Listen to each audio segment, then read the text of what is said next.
ఒక మరణం అనేక అనుమానాలకి తావిస్తుంది, పలు సందేహాలకి ఆస్కారం ఇస్తుంది. ఏం జరిగింది? మరణానికి ముందు ఆయన చేసినటువంటి కామెంట్స్ కానీ, దానికి ప్రతిస్పందనగా వచ్చినటువంటి హెచ్చరికలు కానీ ఇప్పుడు పరిశీలిస్తే ఈ మరణం అనేక సందేహాలకి ఆస్కారం ఇవ్వక మానదు. క్రైస్తవాన్ని బోధనగా తీసుకుని, అంబేద్కర్ ఆశయాలను లక్ష్యంగా చేసుకుని, మతోన్మాదానికి వ్యతిరేకంగా నిత్యం సోషల్ మీడియాలో ప్రచారం చేస్తున్నటువంటి ప్రవీణ్ పగడాల ప్రాణం పోయింది. రోడ్డు ప్రమాదంలో ఆయన మరణించినట్టుగా వార్తలు వస్తున్నాయి.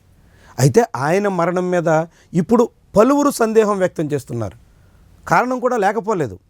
మరణానికి ముందే ఆయన గడిచిన కొన్ని నెలలుగా అనేక రకాలుగా మతోన్మాద మోకలకు టార్గెట్ అయ్యారు. చాలామంది ఆయనకి హెచ్చరికలు కూడా చేశారు.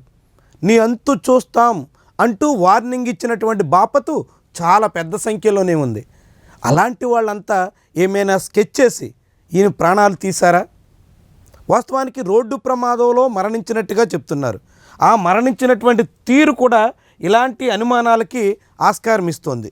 చూడొచ్చు, పిక్కు ఆయన రోడ్డు ప్రమాదం జరిగినట్టుగా ఆయన బైక్ రోడ్డు పక్కన అదుపు తప్పి కిందకు పోయినట్టుగా చెప్తున్నారు. అయితే ఈ ప్రవీణ్ పగడాల ఈ రీతిలో చనిపోయేదానికి ఆస్కారం ఉందా అనేటువంటి అనుమానమే ఇప్పుడు అందరిలోనూ తావిస్తోంది. అసలు ఏం జరిగింది?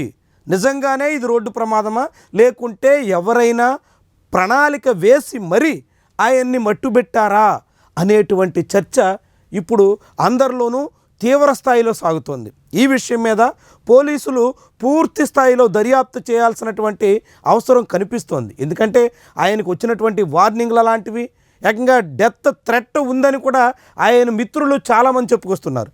కాబట్టి ప్రవీణ్ పగడాల మరణానికి అసలు కారణం ఏంటి?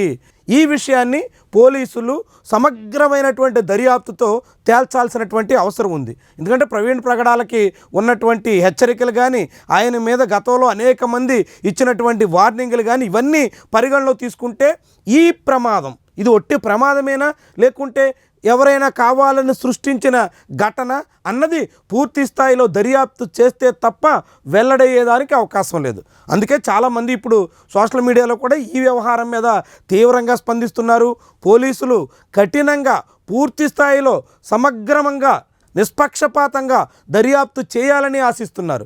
ఏదో కావాలని యాక్సిడెంట్ అన్నట్టుగా చెప్పేసి చేతులు దులిపేసుకుని ఈ ఘటనని ముగించేస్తే కాదు అని కోరుతున్నారు. సమగ్రమైనటువంటి దర్యాప్తు చేయడం ద్వారా అసలు ఏం జరిగింది అనేటువంటి వివరాల్ని ఇప్పుడు అనుమానిస్తున్నటువంటి, ఇప్పుడు సందేహాలతో ఉన్నటువంటి వాళ్ళందరికీ సమగ్రంగా వెల్లడించాల్సినటువంటి బాధ్యత పోలీసుల మీద ఉంటుంది. అలాంటి దర్యాప్తు జరగాలని మనం కూడా ఆశిద్దాం. ఈ ప్రవీణ్ పగడాల లాంటి వాళ్ళ విషయంలో ఇలాంటి ఘటన జరుగుతున్నప్పుడు, ఆయన పైగా విద్యావంతుడు, యువకుడు, అనేక విషయాల మీద అవగాహన ఉన్నటువంటి వ్యక్తి, పలు అంశాలని సమగ్రంగా విశ్లేషించగలిగినటువంటి సత్తా ఉన్నటువంటి వ్యక్తి, ఇలాంటి వ్యక్తి ఒక ప్రమాదంలో చనిపోయారు అంటూ చేతులు దులిపేసుకోవడం కాకుండా పూర్తి స్థాయిలో ఒక విచారణ జరగాలని, ఆ విచారణలో అన్ని వివరాలు వెలుగులోకి రావాలని మనం కూడా కోరుకుందాం.